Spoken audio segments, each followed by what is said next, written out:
The moment Tom Parker Bowles stepped out of that car at Windsor Castle, holding a gold-embossed invitation like a weapon, the illusion shattered, and what unfolded in the next 5 minutes didn't just expose a family argument, it exposed who actually controls the monarchy right now, and who has just been permanently pushed out.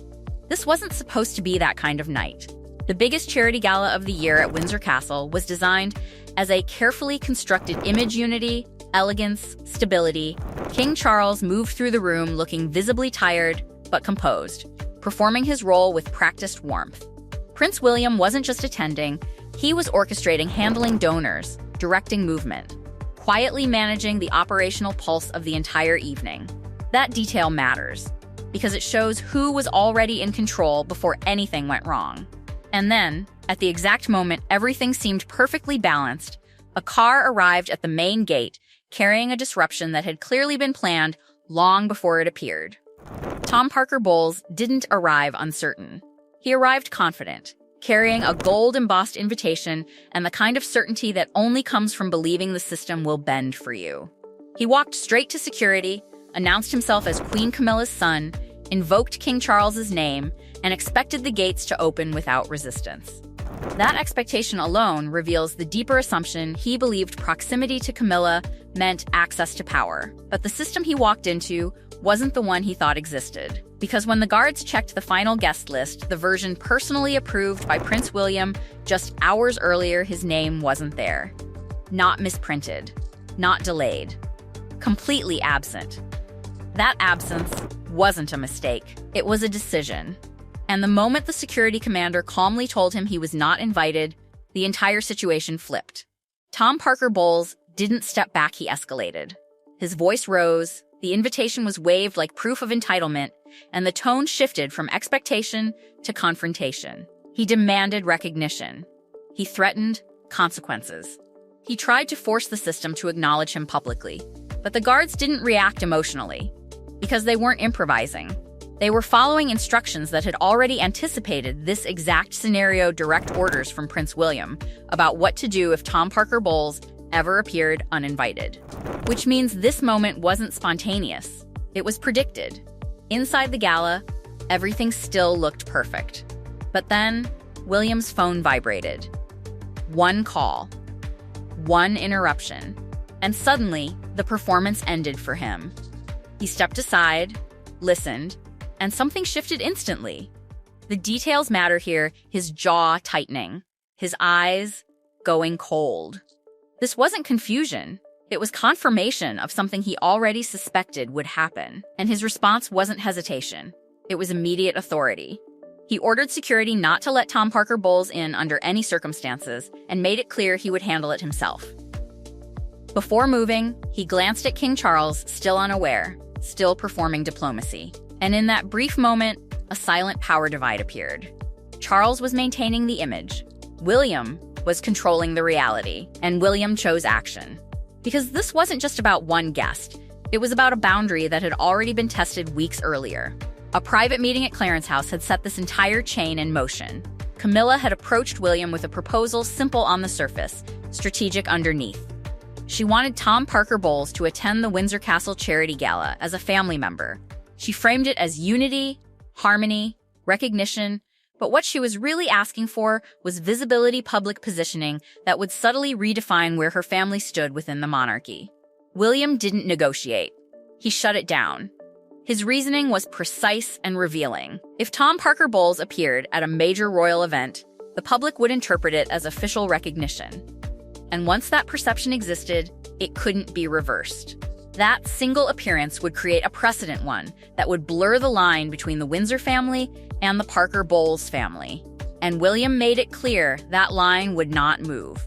The monarchy, in his view, was not a platform for expanding private influence. That should have ended it. But it didn't. Because Tom Parker Bowles still arrived at Windsor Castle holding an invitation that should not have existed. Which raises the first real question: who gave him access after the rejection? William already had his answer. He believed Camilla had made a calculated decision. She assumed that in a high-profile public event, William would prioritize avoiding scandal over enforcing rules.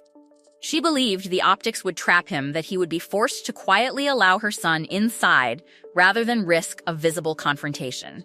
She gambled on hesitation. But William didn't hesitate. When he walked out to the gates, the atmosphere had already turned volatile. Tom Parker Bowles was visibly unraveling, red-faced, aggressive, pushing against authority in front of palace staff who were watching everything. And when he saw William approach, the confrontation became personal. He didn't back down. He attacked. He accused William of humiliation, of deliberate exclusion, of targeting his family. He invoked King Charles again, trying to pull authority into the argument. William didn't raise his voice. He didn't argue. He delivered a simple, controlled reality. Your name is not on the list, you were not invited, and this is not a place you can force your way into. That should have ended it. But instead, Tom Parker Bowles crossed a line that changed everything. He didn't just argue about access. He reached into history, into something deeply personal. He brought up Princess Diana. And not respectfully. He dismissed her, called her a replacement, claimed she was never worthy, positioned Camilla as the one who truly belonged, and then went further, accusing William of acting out of jealousy, out of unresolved anger tied to his biological mother. That wasn't strategy. That was escalation without control. And in that moment, the confrontation stopped being about a guest list. It became about legacy. Because for William, Diana isn't a symbolic figure, she is the emotional foundation of everything that shaped him. And hearing her reduced, dismissed, and weaponized in front of palace staff at Windsor Castle wasn't just offensive, it was triggering a line that could not be ignored. But what makes this moment critical isn't anger, it's restraint. William didn't explode. He didn't react emotionally in a way that could be turned against him. He paused, controlled it, and then responded with something far more dangerous: clarity. He reaffirmed Diana's place in royal history, drew a firm boundary around the monarchy, and made it clear that Camilla's family would not use it as a tool for influence. And then he gave the order that changed everything. Remove him. No hesitation.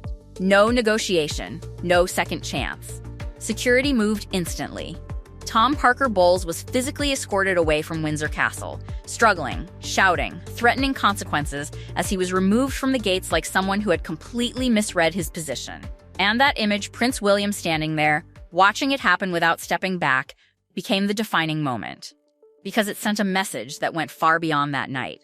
The confrontation lasted less than 5 minutes, but dozens of palace staff saw it, and within minutes, the story spread inside the castle.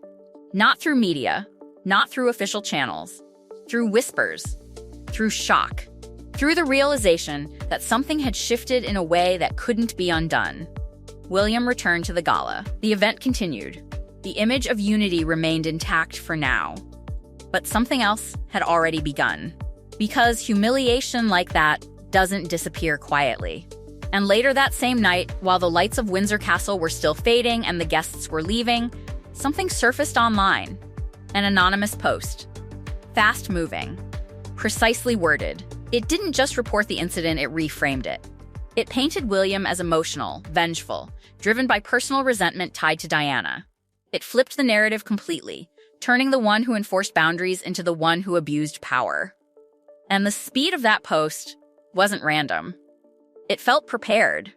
Which raises a question that hadn't been answered yet. If the confrontation at the gates was the first move that went public, then what exactly had already been planned behind the scenes in case it failed? The post didn't just spread, it detonated. Within minutes, the narrative had flipped so aggressively that it felt pre-written.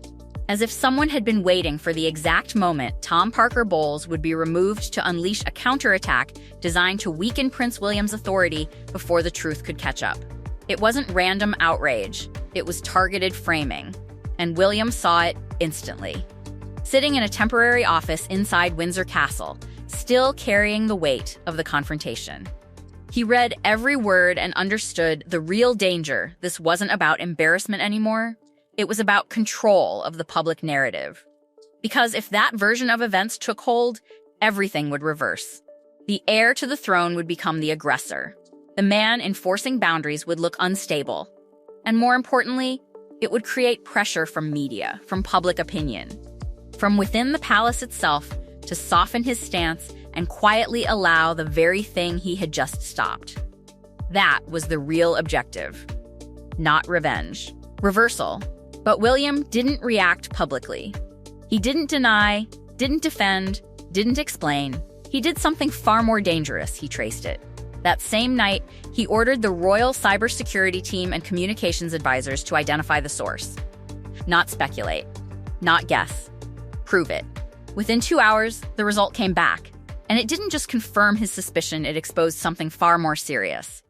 The anonymous post attacking Prince William originated from a computer inside Camilla's private office at Clarence House. That detail changed everything. Because now the story wasn't about a son reacting emotionally after humiliation. It was about access. Resources, infrastructure, someone connected to the Queen Consort's office had been used to launch a coordinated smear campaign against the future king. Whether Camilla wrote it herself or not stopped mattering. Her space, her network, her proximity to power had become the source of the attack. And William understood what that meant immediately. This wasn't over. While the public continued reacting to the anonymous narrative, William moved silently. He assembled a small internal group, 2 trusted advisors and a technology expert, and began building something much more powerful than a response. Evidence, every connection, every communication, every financial trace. They pulled email exchanges between Tom Parker Bowles and a journalist. Call records placed late that night. Transfer confirmations showing money changing hands. And most critically, technical confirmation tying the post directly to Clarence House. And as the pieces came together, a pattern emerged that made the situation far more dangerous than a single incident. This wasn't impulsive. It was structured. The consequences moved quickly, but not visibly. Camilla retained her title, but her influence began to contract. Invitations became selective. Access became limited. Meetings happened without her. Not announced, not explained, just absent. Meanwhile, William stepped forward more visible, more central, more decisive. The balance had shifted, and it wasn't subtle anymore. And when you connect everything, the rejected request, the unauthorized arrival at Windsor Castle, the public confrontation, the smear campaign from Clarence House, the traced evidence, the confession, the emergency meeting, you don't see isolated incidents. You see a controlled dismantling of an attempted power expansion. Camilla tried to extend her influence through her son. William stopped it at the gate. And when the response came through the shadows, he exposed that too. But the part that still doesn't settle, the part that refuses to close, is this. If a strategy that calculated made it this far, how many other moves were already in motion before this one failed?